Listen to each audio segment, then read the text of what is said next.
How you guys doing? Nobody wanted to take you up on that seat. You're probably wondering, isn't this the guy that seated us tonight?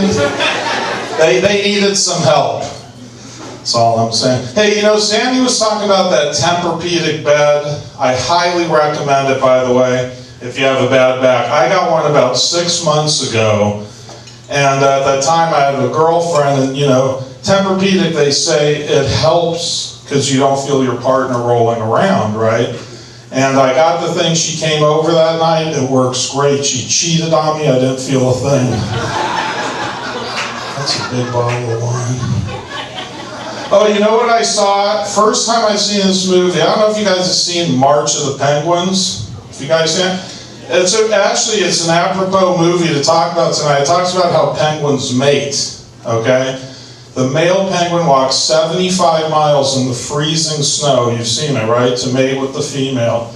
And interesting movie, you know what I learned from this movie? That there are male creatures out there willing to go to greater lengths than me to get laid. You know, that made me feel good.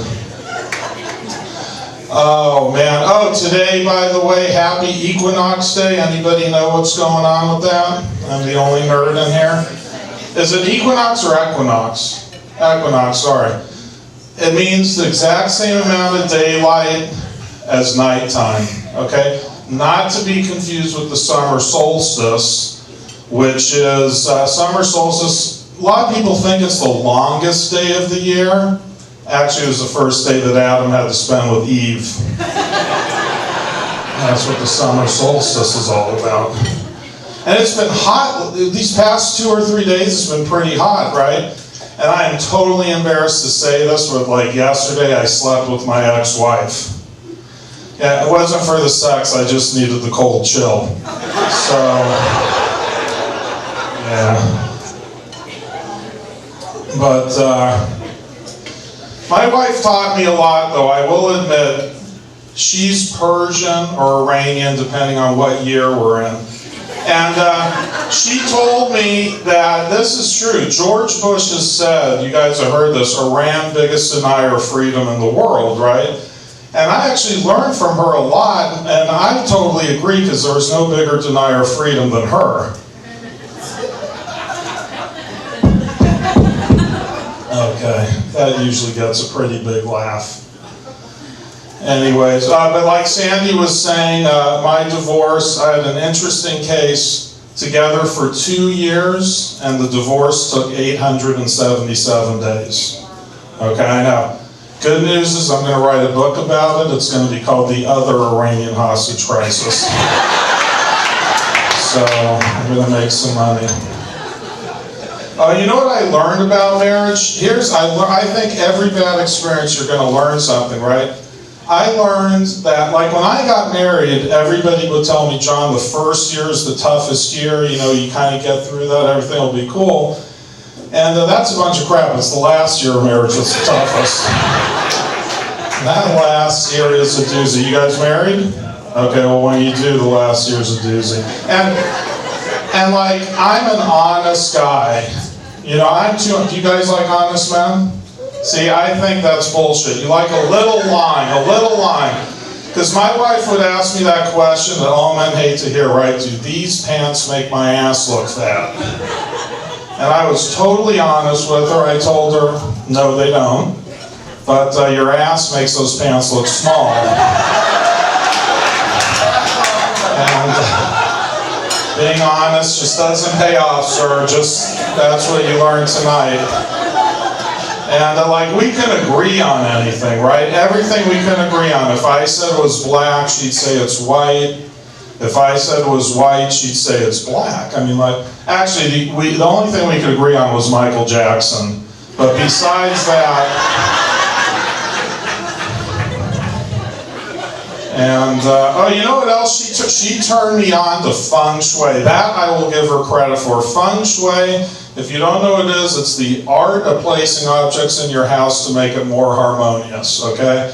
And I gotta give it to her, she was right, because my house, much more harmonious without her in it. She was right on that one, that's for sure. And, here's another thing I learned about marriages. You can tell how your relationship's going by how you pick each other up at the airport, right? Like when I first met her, I'd meet her at the gate, I'd bring her the flowers. Then we move into stage 2, I'd meet her at the baggage claim, right? Stage 3, you circle around the airport, right? Stage 4, I tell her to take a cab home, right? Well, a lot of people don't know, so when we were in stage 5, that's where I told her, just stay where you are, don't even fly back. So, it's tough. You know, actually, a lot of our problems began around 9/11, believe it or not, because like I told you, she's Persian, started getting a little paranoid, and I don't know, she thought I was way out of bounds. You guys saw me, like, she got pissed at me because I took her toenail clippers away. Cool. But you know what? Because that day, I don't know if you guys remember this, the FBI said, I was at home, right on the radio, FBI says, be on the lookout for any Middle Eastern people acting unusual, right? And I called them up, I said, you better get over here quick, my wife's cooking me dinner. That was very unusual for her. But, oh, and get this, on top of that, she was an attorney.